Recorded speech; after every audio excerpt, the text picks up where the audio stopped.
Hello दोस्तों, study track में आप सबका स्वागत है।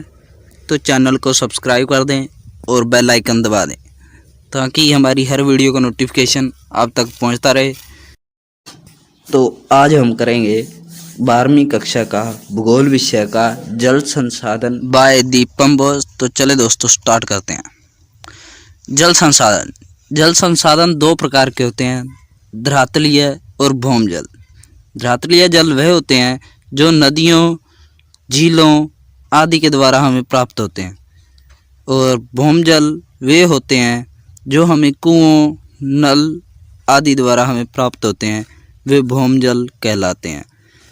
धरातलीय जल हमें पृथ्वी की सतह के ऊपर से या पृथ्वी की सतह से प्राप्त होता है, और भौमजल हमें पृथ्वी की अंदर से या पृथ्वी की गर्भ से प्राप्त होता है। भौमजल का अधिक प्रयोग करने वाले राज्य है। भौमजल का अधिक प्रयोग उन राज्यों में किया जाता है जहाँ पर अधिक सिंचाई की जाती है, और अधिक सिंचाई करने वाले राज्य हैं पंजाब, हरियाणा, राजस्थान और तमिलनाडु, क्योंकि इन राज्यों में धान की खेती की जाती है और धान की खेती के लिए अधिक सिंचाई की आवश्यकता होती है, जिसके कारण इन राज्यों में अत्यधिक सिंचाई की जाती है और अत्यधिक जल का प्रयोग करते हैं।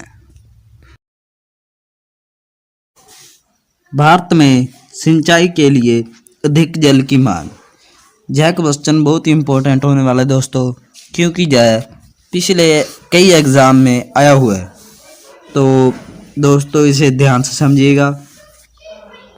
कृषि में जल का उपयोग मुख्य रूप से सिंचाई के लिए होता है, क्योंकि देश का अत्यधिक भाग सूखाग्रस्त होने के कारण देश में भूमिगत जल का अत्यधिक प्रयोग किया जाता है। के अधिकांश क्षेत्रों में गर्मियों के दिनों में अत्यधिक सूखापन पाया जाता है, जिसके कारण भूमिगत जल का प्रयोग किया जाता है। क्षेत्रों में अच्छी वर्षा होती है, जैसे पश्चिम बंगाल और बिहार में। अगर वहाँ मानसून के मौसम में वर्षा न हो तो वहाँ सूखा उत्पन्न हो जाता है। सिंचाई के कारण ही बहुफसलीयकरण हो पाया है। जल संभर प्रबंधन। जल संभर प्रबंधन का अर्थ है जब धरातलीय जल तथा भौमजल। धरातलीय जल जो हम पृथ्वी की सतह के ऊपर से प्राप्त करते हैं, झीलों, तालाबों, झरनों आदि के द्वारा, तथा भौमजल जो हम धरती के नीचे से प्राप्त करते हैं, तथा धरातलीय वह भौमजल को अच्छे तरीके से संरक्षण एवं प्रबंधन करना। इसके कुछ उदाहरण हैं तालाब बनाना, कुएं बनाना तथा वर्षा हैंडपंप बनाना।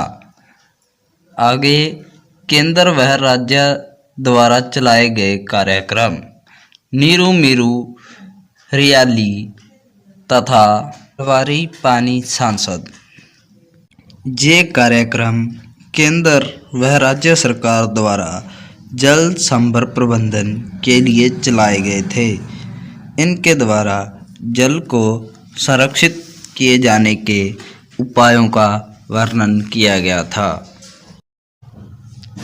नीरू मीरू यह पानी के प्रबंधन के लिए व संरक्षण के लिए चलाया गया कार्यक्रम था, और यह कार्यक्रम आंध्र प्रदेश में चलाया गया था। हरियाली यह केंद्र द्वारा चलाई गई जल संभर परियोजना है। इसका उद्देश्य लोगों को पीने योग्य व सिंचाई के लिए पानी उपलब्ध कराना है। तथा तीसरा है अल्वारी पानी सांसद। यह कार्यक्रम अलवर में चलाया गया था तथा तालाबों व बांधों का निर्माण किया गया था। इसको याद रखने का एक आसान तरीका है अलवरी। जो अलवारी है वो इसका नाम अलवर के नाम पर ही रखा गया है, जिससे हमें याद रखने में आसानी होगी। भारतीय राष्ट्रीय जल नीति।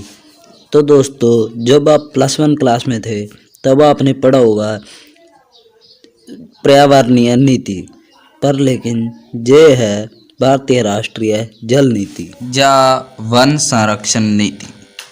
तो वह वन संरक्षण नीति थी और ये है जल संरक्षण नीति। तो चलिए दोस्तों शुरू करते हैं। पीने का पानी सभी को उपलब्ध करवाना। सेकंड है भूमजल का कम से कम उपयोग करना। धरातलीय तथा भूमजल दोनों की समय समय पर जांच। धरातलीय व भूमजल की दोनों की समय समय पर जांच करना ताकि उनकी गुणवत्ता में कोई कमी तो नहीं आई। उनकी अच्छे तरीके से जांच करना, परख करना तथा उनको व्यक्तियों के सामने बताना कि यह सिंचाई योग्य है तथा पीने योग्य है या नहीं। नेक्स्ट है लोगों की जल के लिए जागरूकता विकसित करनी चाहिए, क्योंकि जल बहुत ही कीमती संसाधन है और जल्द ही समाप्त होने वाला है। इसलिए जल को सुरक्षित करना हमारा कर्तव्य है। सभी प्रयोगों में उसे नियमित रूप से प्रयोग करें, अर्थात जल का कम से कम प्रयोग करना चाहिए और जल की बचत करनी चाहिए। जल के गुणों का ह्रास। तो जल के गुणों का ह्रास होता है। जल की गुणवत्ता का अर्थ होता है जल की शुद्धता। अगर जल जितना शुद्ध होगा उसमें उसकी गुणवत्ता में वृद्धि होगी, उसे ही जल की शुद्धता और जल की गुणों में वृद्धि कहते हैं। नेक्स्ट है जल बाहरी पदार्थों जैसे सूक्ष्म जीवों, रासायनिक पदार्थों और औद्योगिकी पदार्थों आदि से प्रदूषित होता है। जल खुद में खुद कभी प्रदूषित नहीं होता दोस्तों, आपको बता दूं, क्योंकि जल मनुष्य द्वारा प्रदूषित किया जाता है। मनुष्य उसमें गंदी चीज़ें फेंकता है, कूड़ा कचरा ऐसी चीज़ें फेंक कर जल को प्रदूषित करता रहता है। इसलिए हमें जल को स्वच्छ रखना चाहिए, क्योंकि जल बहुत ही कीमती, दुर्लभ और कभी जल्दी समाप्त होने वाला संसाधन है। नेक्स्ट, इस प्रकार के पदार्थों जल की गुणवत्ता में कमी लाते हैं, जिसके कारण जल पीने योग्य नहीं रहता। जैसे इस प्रकार के पदार्थ जैसे सूक्ष्म जीव हो गए, सूक्ष्म जीव, रासायनिक पदार्थ आदि जल की गुणवत्ता में ह्रास कर देते हैं, जिससे वे पीने योग्य जल नहीं रहता। इन सब से जल प्रदूषण बढ़ता है। इन सब से जल का प्रदूषण और भी बढ़ जाता है। देश में गंगा, यमुना दो अत्यधिक प्रदूषित नदियां हैं। देश में गंगा और यमुना, देश में सबसे अधिक प्रदूषित नदियां हैं गंगा और यमुना। दिल्ली और इटावा के बीच यमुना नदी देश की सबसे अधिक प्रदूषित नदी है। दिल्ली और इटावा के बीच यमुना नदी बहुत ही प्रदूषित है। अन्य प्रदूषित नदियाँ साबरमती, अहमदाबाद में साबरमती बहुत ही प्रदूषित नदी है। गोमती लखनऊ में और गंगा कानपुर वाराणसी में अत्यधिक प्रदूषित नदी है। चैनल को सब्सक्राइब कर दें और बेल आइकन दबा दें और वीडियो को लाइक कमेंट करना ना भूलें। और हाँ दोस्तों, जहाँ तक हो सके अपने दोस्तों को शेयर ज़रूर करें। Thank you.